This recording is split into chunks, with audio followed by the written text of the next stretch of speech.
Hi friends, welcome to my channel. இன்றைக்கி நம்ம நெய்ச்சோரோட best combination chicken kurma எப்படி ரொம்ப ஈஸியாக டேஸ்ட்டாக வைக்கிறதுன்னு பார்க்கலாம் ஃப்ரெண்ட்ஸ்.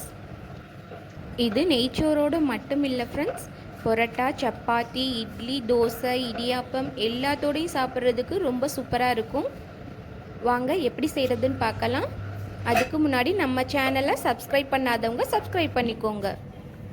நான் 2 வெங்காயம், 3 தக்காளி, ஒரு பெரிய உருளைக்கிழங்கு, 4 பச்சை மிளகாய், இந்தளவு தேங்காய் ஒரு மீடியம் சைஸ் தேங்காயில் ஒரு மூடி எடுத்திருக்கேன் ஃப்ரெண்ட்ஸ். அதோட ஒரு 5-6 முந்திரி பருப்பு, ஒரு ஸ்பூன் கசகசா சேர்த்து ஊற வச்சுக்குவோம். முந்திரி பருப்போட பாதாம் பருப்பும் சேர்த்தா ரொம்பவே ரிச்சான டேஸ்ட்டு கொடுக்கும் ஃப்ரெண்ட்ஸ். இன்றைக்கி நான் பாதாம் பருப்பு எடுக்கலை, முந்திரி பருப்பு மட்டும்தான் எடுத்திருக்கேன். அதோட ஒரு பாக்கெட் தயிரில் ஒரு 1/4 பாக்கெட் 50 ml-லேருந்து 75 ml வரையும் தயிர் எடுத்துக்கலாம். அதை மிக்சி ஜாரில் சேர்த்து நல்லா பிளெண்ட் பண்ணி வச்சுக்கிடுவோம். அப்போ தான் திப்பி திப்பியாக இல்லாமல் நல்ல க்ரீமி டெக்ஸ்சரில் இருக்கும். இப்போ அடுப்பில் கடாயை வச்சு எண்ணெய் சேர்த்துக்கிடுவோம். எண்ணெய் கொஞ்சம் தாராளமாகவே சேர்த்துக்கலாம் ஃப்ரெண்ட்ஸ். நான் ஒரு 5-6 டேபிள் ஸ்பூன் எண்ணெய் சேர்த்துருக்கேன். எண்ணெய் ஹீட்டானதும் 4-5 துண்டு பட்டை, 3 ஏலக்காய், 4 கிராம்பு,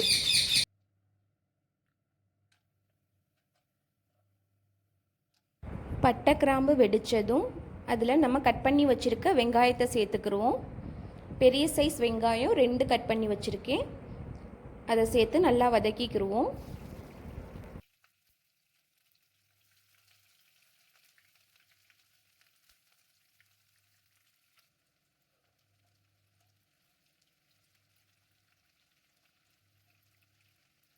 இப்போ வெங்காயம் நல்லா வதங்கிருச்சு.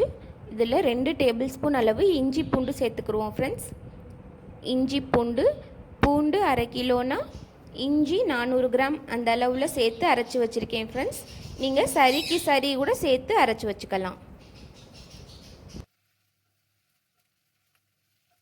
இஞ்சி பூண்டு பச்சை வாசனை போகிற அளவுக்கு வதக்கிக்கிறணும். அதுக்கப்புறம் நம்ம கட் பண்ணி வச்சுருக்க மிளகாயை சேர்த்துக்கலாம். பச்சை மிளகாய் 4 சேர்த்துருக்கேன். அதோட தக்காளியும் சேர்த்துக்குவோம். தக்காளி ஒரு 3 மீடியம் சைஸ் தக்காளி எடுத்திருக்கேன்.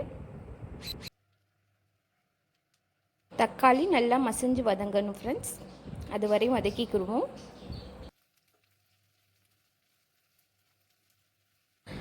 இந்த பக்கம் கீ ரைஸ் ரெடி ஆயிருச்சு. ரொம்பவே டேஸ்டான நெய்ச்சோறு ரொம்ப ஈஸியாக குக்கரில் செஞ்சிடலாம் ஃப்ரெண்ட்ஸ். இதோட லிங்க்கு நான் டிஸ்கிரிப்ஷனில் கொடுக்குறேன், தேவைங்கிறவங்க போய் பார்த்துக்கங்க. இது பாஸ்மதி ரைஸ் நெய்ச்சோறு ஃப்ரெண்ட்ஸ். குழையாமல் எப்படி குக்கரில் செய்கிறதுன்னு நான் செஞ்சு காமிச்சிருக்கேன், போய் பார்த்துக்கங்க. இப்போ தக்காளி நல்லா வதங்கிருச்சு.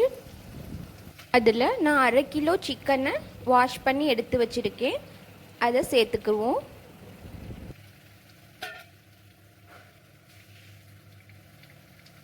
இதோட கட் பண்ணி வச்சுருக்க உருளைக்கிழங்கையும் சேர்த்துக்கிடுவோம்.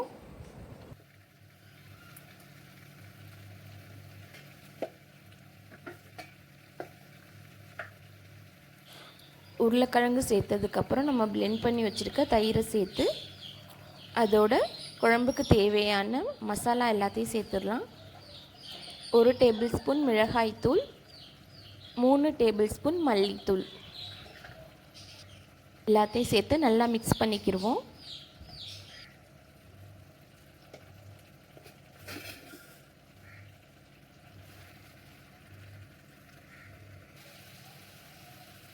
இப்போ குழம்புக்கு தேவையான அளவு உப்பு சேர்த்து தயிர் பிளெண்ட் பண்ண மிக்ஸி ஜாரை தண்ணி ஊற்றி அலசி ஊற்றிக்கிடுவோம். குழம்புக்கு தேவையான அளவு தண்ணி சேர்த்து ஒரு மூடி போட்டு மூடி சிக்கனை வேக விட்டுறலாம். இந்த குழம்புக்கு தண்ணி ரொம்ப சேர்க்கக்கூடாது ஃப்ரெண்ட்ஸ், கெட்டியாக தான் இருக்கணும்.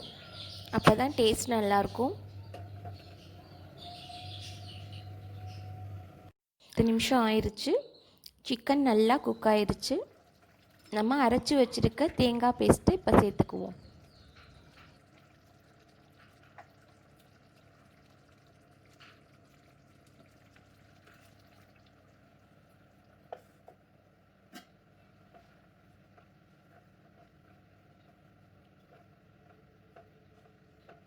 தேங்காய் சேர்த்ததுக்கப்புறம் நல்லா மிக்ஸ் பண்ணி அடுப்பை லோ ஃப்ளேமில் வச்சு ஒரு 2 நிமிஷம் கொதிக்க விட்டு லாஸ்ட்டாக ஒரு 1/4 மூடி எலுமிச்சம்பழம் ஜூஸ் சேர்த்துக்குருவோம் ஃப்ரெண்ட்ஸ். சேர்த்து அடுப்பை ஆஃப் பண்ணிடலாம். உங்களுக்கு காரம் எந்தளவு தேவையோ அந்தளவு சேர்த்துக்கங்க ஃப்ரெண்ட்ஸ். ஆக்சுவலாக இதில் காரம் கம்மியாக தான் சேர்க்கணும். பார்க்கையில் ஒயிட்டாக தான் இருக்கும் ஃப்ரெண்ட்ஸ் குழம்பு. அதனால தான் நான் காரம் கம்மியாக சேர்த்துருக்கேன். குழம்பு பார்க்க ஒயிட்டாக தான் இருக்கும். கீ ரைஸ் கூட இந்த குழம்பு வச்சு சாப்பிட்டா ரொம்ப டேஸ்ட்டாக இருக்கும் ஃப்ரெண்ட்ஸ். கண்டிப்பாக ட்ரை பண்ணி பாருங்கள். ட்ரை பண்ணி பார்த்து டேஸ்ட் எப்படி இருந்துச்சுன்னு கமெண்ட்ஸில் சொல்லுங்கள். இந்த வீடியோ உங்களுக்கு பிடிச்சிருந்தா லைக் பண்ணுங்கள், ஷேர் பண்ணுங்கள், மறக்காமல் சப்ஸ்கிரைப் பண்ணுங்கள். தேங்க்யூ.